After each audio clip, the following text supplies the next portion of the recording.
अस्सलामुअलैकुम वरहमतुल्लाह। साथियों, आज हम फिर मुफ्ती अफ़ान मंसूरपुरी की नमाज तरावी की तिलावत पेश करने की सादत हासिल कर रहे हैं और आज की ख़बरों की शुरुआत भी हम मुफ्ती मौसूफ़ की तिलावत कलाम पाक से ही कर रहे हैं। अल्लाहु अकबर।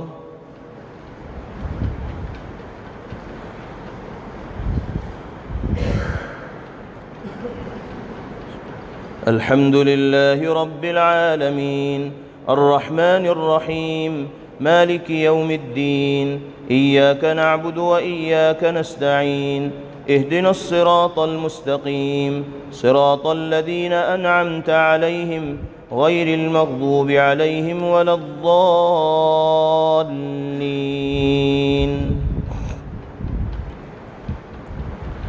या अय्युहल्लज़ीना आमनू मा लकुम इज़ा क़ील लकुम उन्फ़िरू फ़ी सबीलिल्लाहि इस्साक़ल्तुम इलल अर्ज़ अरज़ीतुम बिलहयातिद दुनिया मिनल आख़िरह फमा मताउल हयातिद दुनिया फ़िल आख़िरति इल्ला क़लील इल्ला तन्फ़िरू युअज़्ज़िबकुम अज़ाबन अलीमन वयस्तब्दिल क़ौमन ग़यरकुम वला तज़ुर्रूहु शैअन वल्लाहु अला कुल्लि शैइन क़दीर। इल्ला तंसुरूहु फ़क़द नसरहुल्लाहु इज़ अख़रजहु अल्लज़ीना कफ़रू थानिय इस्नैनि इज़ हुमा फ़िल ग़ार इज़ यक़ूलु लिसाहिबिही ला तहज़न इन्नल्लाहा मअना फ़अंज़ल अल्लाहु सकीनतहु अलैहि वअय्यदहु बिजुनूद लम तरौहा वजअल कलिमतल्लज़ीना कफ़रू अस्सुफ़ला वकलिमतुल्लाहि हियल उल्या वल्लाहु अज़ीज़ुन हकीम। इंफ़िरू ख़िफ़ाफ़न वथिक़ालन वजाहिदू बिअमवालिकुम वअन्फ़ुसिकुम फ़ी सबीलिल्लाह ज़ालिकुम ख़ैरुल लकुम इन कुन्तुम तअलमून। लौ कान अरज़न क़रीबन वसफ़रन क़ासिदन लत्तबऊक वलाकिन बअुदत अलैहिमुश्शुक़्क़ह वसयहलिफ़ून बिल्लाहि लौ इस्ततअना लख़रजना मअकुम युहलिकून अन्फुसहुम वल्लाहु यअलमु इन्नहुम लकाज़िबून। अफ़ल्लाहु अन्क लिमा अज़िनत लहुम हत्ता यतबय्यन लक الذين صدقوا وتعلم الكاذبين। لا يستأذنك الذين يؤمنون بالله واليوم الآخر أن يجاهدوا بأموالهم وأنفسهم والله عليم بالمتقين. إنما يستأذنك الذين لا يؤمنون بالله واليوم الآخر وارتابت قلوبهم فهم في ريبهم يترددون. ولو أرادوا الخروج لأعدوا له عدة ولكن كره الله بعاثهم فثبطهم وقيل اقعدوا مع القاعدين. لو خرجوا فيكم ما زادوكم إلا خبالا ولأوضعوا خلالكم يبغونكم الفتنة وفيكم سماعون لهم والله عليم بالظالمين. لقد ابتغوا الفتنة من قبل وقلبوا لك الأمور حتى جاء الحق وظهر أمر الله وهم كارهون. ومنهم من يقول ائذن لي ولا تفتني ألا في الفتنة سقطوا وإن جهنم لمحيطة بالكافرين. إن تصبك حسنة تسؤهم وإن تصبك مصيبة يقولوا قد أخذنا أمرنا من قبل ويتولوا وهم فرحون. قل لن يصيبنا إلا ما كتب الله لنا هو مولانا وعلى الله فليتوكل المؤمنون. قل هل تربصون بنا إلا إحدى الحسنيين ونحن نتربص بكم أن يصيبكم الله بعذاب من عنده أو بأيدينا فتربصوا إنا معكم متربصون. قل أنفقوا طوعا أو كرها لن يتقبل منكم إنكم كنتم قوما فاسقين. وما منعهم أن تقبل منهم نفقاتهم إلا أنهم كفروا بالله وبرسوله ولا يأتون الصلاة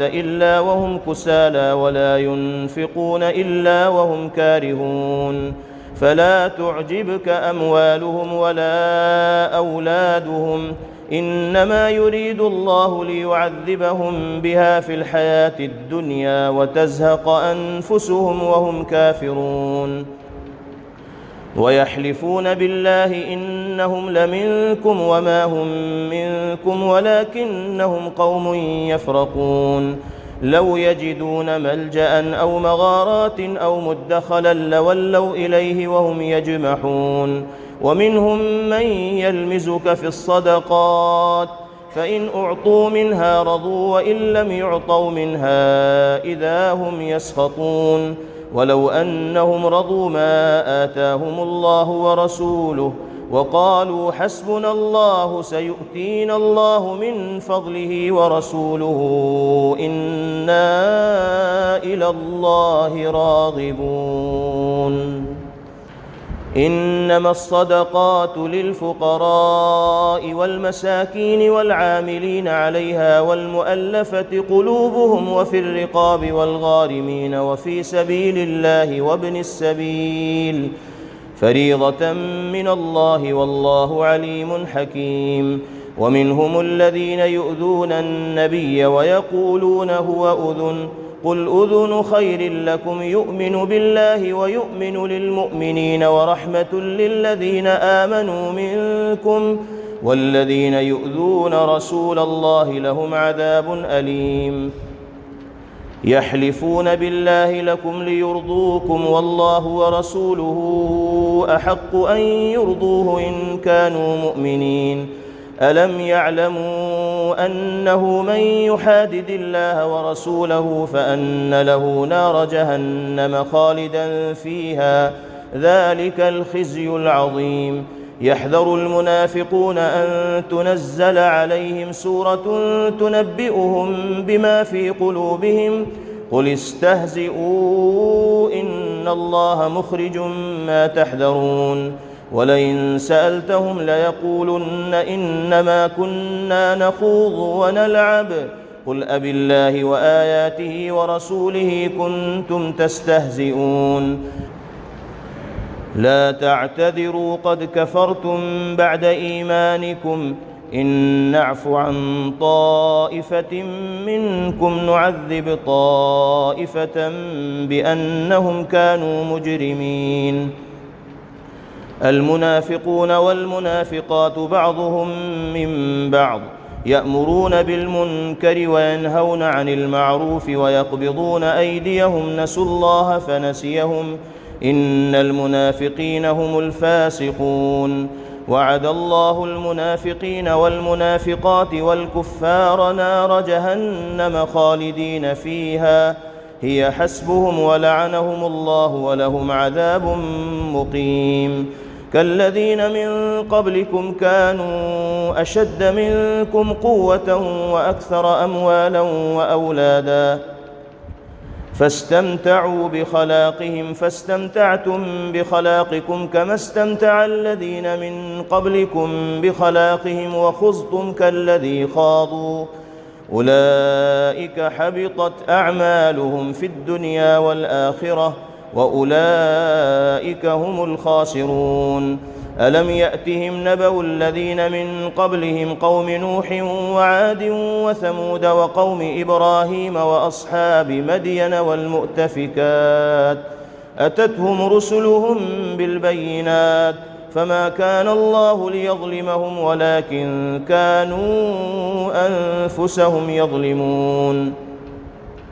والمؤمنون والمؤمنات بعضهم أولياء بعض يأمرون بالمعروف وينهون عن المنكر ويقيمون الصلاة ويؤتون الزكاة ويطيعون الله ورسوله أولئك سيرحمهم الله إن الله عزيز حكيم وعد الله المؤمنين والمؤمنات جنات تجري من تحتها الأنهار خالدين فيها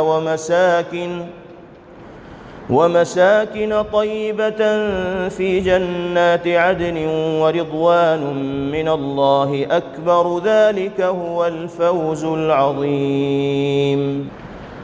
يا أيها النبي جاهد الكفار والمنافقين واغلظ عليهم ومأواهم جهنم وبئس المصير.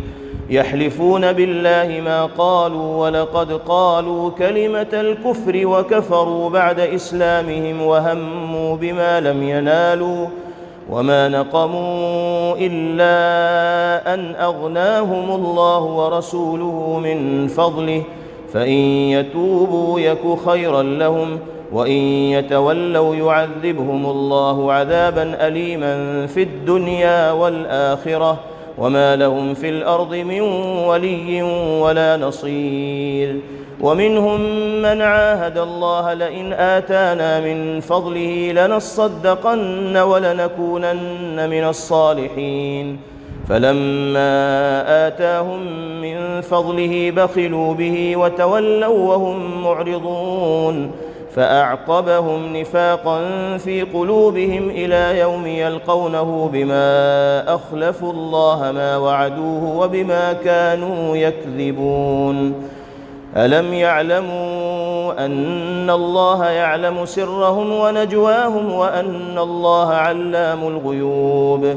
الذين يلمزون المتطوعين من المؤمنين في الصدقات والذين لا يجدون إلا جهدهم فيسخرون منهم، سخر الله منهم ولهم عذاب أليم. استغفر لهم أو لا تستغفر لهم، إن تستغفر لهم 70 مرة فلن يغفر الله لهم، ذلك بأنهم كفروا بالله ورسوله والله لا يهدي القوم الفاسقين.